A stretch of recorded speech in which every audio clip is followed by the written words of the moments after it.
राहुल गांधी में कितनी राजनीतिक परिपक्वता अब आप देखने लगे हैं? क्योंकि भारतीय जनता पार्टी ने तो उनको जिस तरीके से दुष्प्रचारित किया। अब तो वो भी दुष्प्रचार खत्म हो गया, वो लोग भी समझने लगे कि इनमें कुछ है।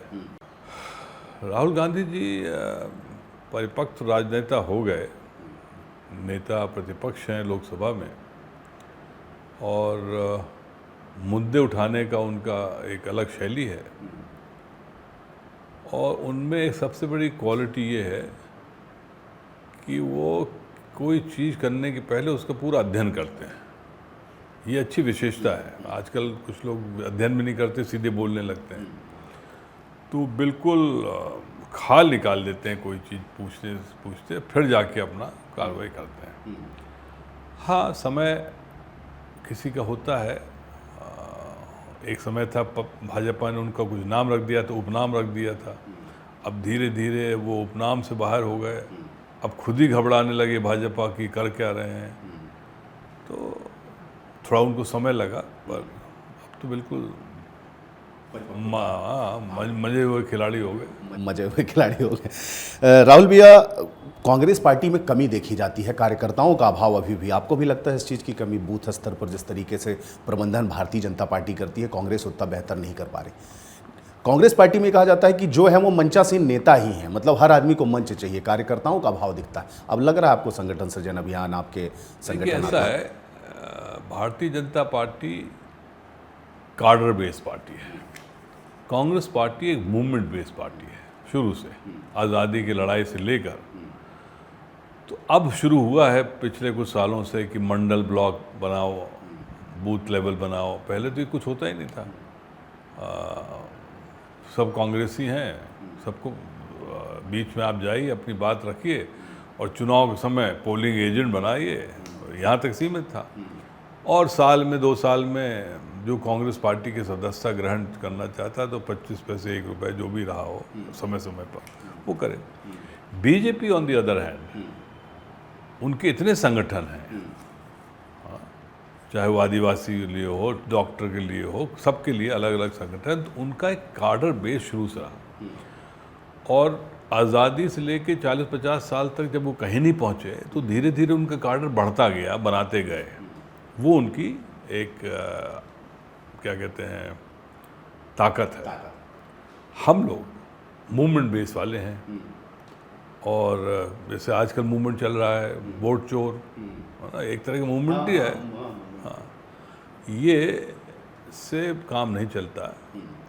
हम लोगों को भी भाई, जैसे मैं व्यक्तिगत तौर से काफ़ी कार्यकर्ता हैं हमारे क्षेत्र में, लेकिन हर आदमी को जो भी राजनीति करे अपने क्षेत्र में, समय आ गया है कि कम से कम आपको हर बूथ में 15 लोग 20 लोग ठोस होने चाहिए जो आपकी बात अन्य लोगों को पहुंचाए। फ्लोटिंग वोट बहुत होता है भाई। 37-43% में पिछला चुनाव हुआ तो कितना हुआ? 80। ये 20% क्या है?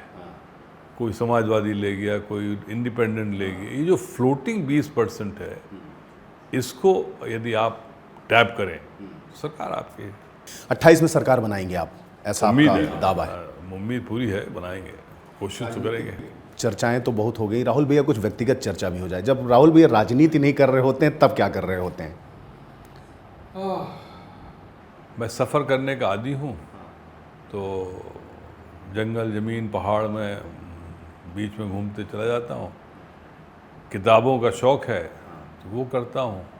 बाकी और मेरे कोई ऐसे कोई हॉबीज़ नहीं है कि जो मैं बता सकूँ। कभी आपको लगा हो कि नहीं, राजनीति में गलत फंस गए, यहाँ नहीं होना चाहिए, कुछ और करे होते, कला क्षेत्र में, संस्कृति? नहीं, शुरू में हम फंसे जरूर। 85 वाला चुनाव मुझे कोई इंटरेस्ट नहीं था राजनीति करने की, पर पिताजी को राज्यपाल बनाया और 45वें दिन में चुरहट विधानसभा का बाई इलेक्शन अनाउंस हो गया। वो गए नहीं कि चौथे दिन अनाउंस हो गया, नॉर्मली ऐसा होता नहीं है। तो वोरा जी सीएम थे, दिग्विजय सिंह जी पीसीसी चीफ थे, और जो भी सर्वे हुआ हो, ये हुआ कि मुख्यमंत्री की सीट कहीं हार न जाए। तब राजीव जी ने हमें बुला के ज़बरदस्ती, हमें कोई शौक़ नहीं था उस समय, उन्होंने कहा आपको लड़ना पड़ेगा, क्योंकि पिता के इलेक्शन एजेंट में था 3 चुनाव, 77, 80 रहा, तो सब जानते हैं।